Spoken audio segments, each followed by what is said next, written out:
Hey guys, what's up? Welcome back to another video. Today we have another exciting video.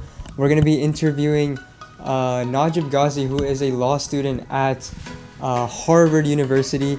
And the name might sound familiar because he's actually the brother of the person we interviewed a little while ago, who went to Georgia Tech, Austin. So it's awesome. We got two brothers who are super successful and going to share their stories with us. So it's an honor to have them on the channel. If you guys are interested in future videos like this, please go down and subscribe. And without further ado, let's get started. Sure. So currently I'm at Harvard Law School. I'm about to start my third year this fall. But prior to that, I actually started out at UTD. I majored in political science, where I first did my bachelor's. So I was there from 2015 to 2018. And then I did my master's in political science at UTD as well, so from 2018 to 2019. And immediately after that is when I started my time at Harvard Law School. So I think for my undergrad, so for UTD, both my bachelor's and my master's, the primary motivation for my major was that I knew I was interested in social sciences from the get-go. Right after high school, I knew I didn't really want to do STEM, I didn't really want to do the computer science stuff. So I knew that I wanted to go into social sciences, and so political science seemed like a good option. I sort of had an idea that I wanted to go to law school, but it wasn't 100% set in stone until a couple of years into my time at UTD. And the reason that I picked UTD specifically was actually because I think sort of the financial decision made a lot of sense for me. I had a full ride to UTD with their AES program, and since I had an idea that I would probably want to go to grad school, I'd want to go to law school afterwards, I knew that it would be a good decision to not spend a whole bunch of money on an undergrad school and then also do the same thing for law school or grad school, right? So UT offering me a full ride was definitely a big factor in my decision to go there. But everything else also made sense. The professors there were really good. The program for political science was pretty decent. And there's good Muslim presence at UTD as well. So everything sort of just aligned with UTD. It wasn't necessarily the best university that I got into for pure undergrad. Maybe if I was doing only an undergraduate degree, a bachelor's degree, I might have picked somewhere else. But UTD worked out really well for me.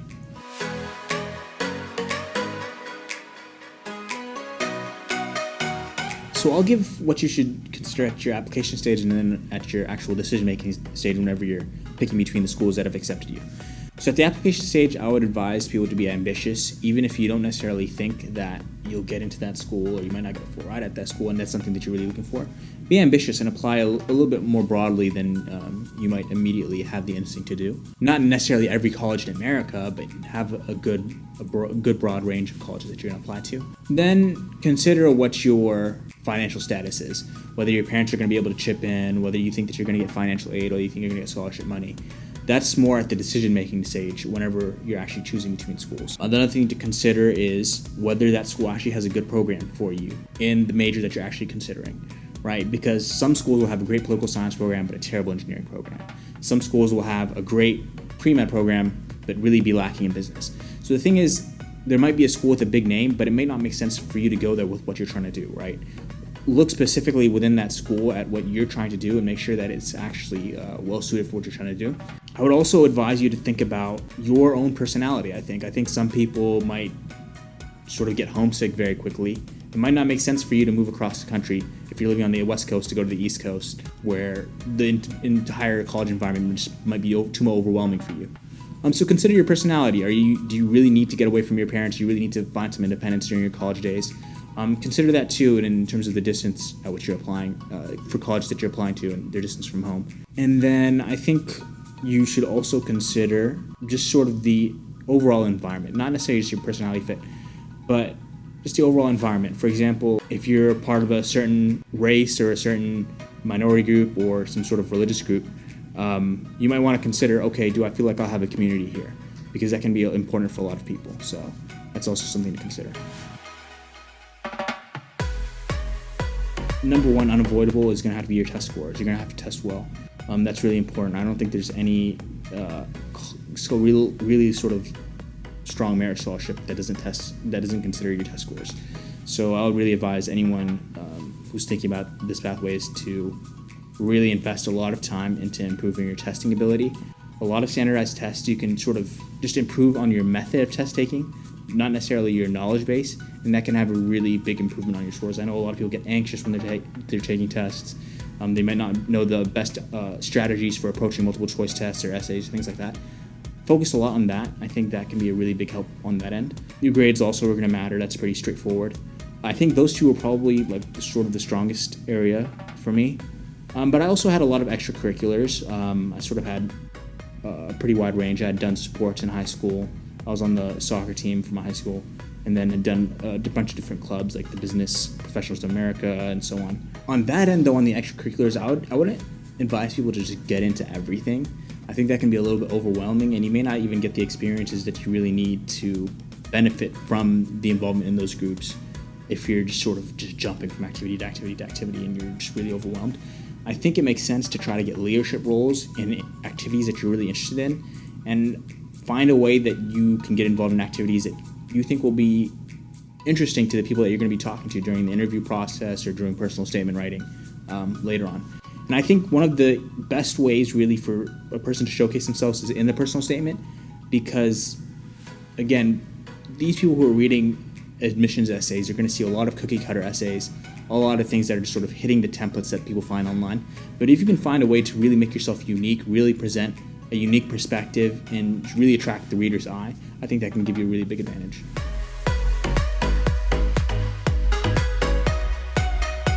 One of the biggest differences, I think, is in the level of sort of self-sufficiency that you need.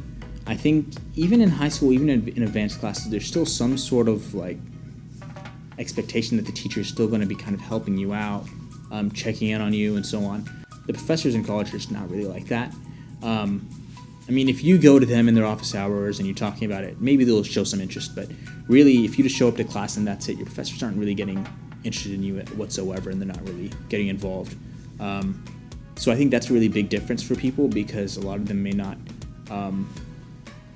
I guess, have the level of responsibility needed to sort of manage the college workload that comes with both extracurriculars and your coursework. So I think that's a really big difference. It doesn't necessarily negatively impact everyone the same, because some people have sort of gotten used to taking on responsibilities both at home and at school anyways. But that's just one of the biggest differences right away. And also, having a different schedule is also kind of weird for people, because most people have either done like a 8 to 3 or like a 9 to 4 schedule in high school. In college, you're picking your own class times. I mean, you could literally just go to school all day Monday and Tuesday and have the rest of the week off.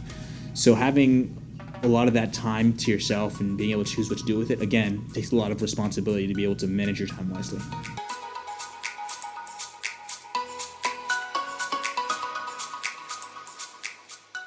Maybe instead of doing as many as extracurriculars as I did, I would sort of take the advice I just gave your listeners, sort of narrowing maybe the number of things I had done and just sort of taking bigger involvement in those narrower activities.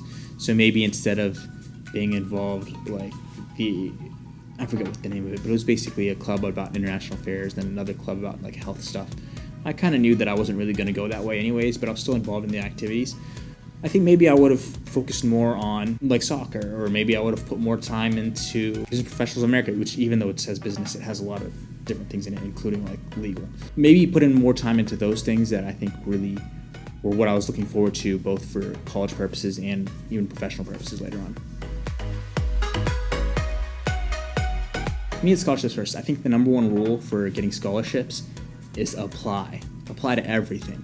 All right, unless it literally has some sort of criteria that says you cannot get this, like for example, it's only for minority students and you're not part of that minority group, apply. All right, even if maybe your GPA is a little bit lower than what their recommended is, or maybe your SAT score is a little bit lower than the recommended, still apply. All right, put everything out there, because you never know. Every little bit that you get is really big at the end of the day, because it can change your decision between I can go to the school or I can't. So apply broadly. There are a lot of different websites out there that are catered to like browsing for scholarships that literally just compile them. Most universities will have like literally a website just saying, oh, we know that these are lists of scholarships that typically give to our incoming students. I mean, there's like scholarship websites like Scholarly, I think, FastWeb, all kinds of different websites there. I mean, you can just put in a Google search like scholarship websites, and a lot of these compilations will just show up. And just subscribe, and they'll give you notifications, and you just apply to as many as possible. I think that's the biggest advice. I think about what your long-term goals are. All right, if you know that you want to go to grad school afterwards, maybe choose sort of starting off small and then going to a bigger school. If you're concerned about your finances, if you're going big right off the bat, I think one of the things to do is sort of to keep sort of reasonable expectations. I know even if you get accepted into some of the big schools, maybe it might not make sense for you overall compared to other options. So don't get too set on any single idea. Be flexible in your decision making, I think. Would be a good thing to think about. And, get advice from a lot of different people. Don't get advice only from people who went to big universities. Don't only take advice from people who didn't go to college. Don't only get advice from peers. Get advice from as many people as you possibly can. Because you never know who will give that negative advice that really helps you make the decision and makes things a lot clearer for you.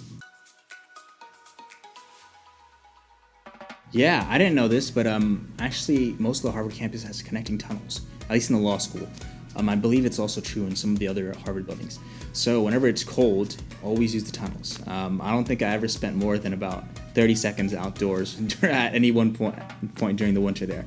Because it gets very cold. We're in Texas, and so we don't usually get below 30 or 25. There, I think sometimes it was in the teens. So it was definitely a good thing to know that you can use the tunnels, and every law school building is connected by them. So I don't know how many people of your listeners should be going to law school, but definitely a big tip there. All right, cool. Thank you so much. Yeah, no problem. All right, guys. Thanks so much for checking that out. It's amazing that we got two brothers who are super successful and they're sharing their stories with us. So it's really awesome to get that kind of support for this channel. And please, again, be sure to smash that like button if you did enjoy, and also subscribe to help out this channel. And it's going to be amazing. We have a bunch more videos planned, so you do not want to miss on those. Be sure to comment if you have any other ideas for videos you want to see in the future, and that way we can help make content that is going to help you guys out as well. And yeah, but that's pretty much it. Thanks so much for watching. This video is about to be over. I'm out in 3, 2, 1.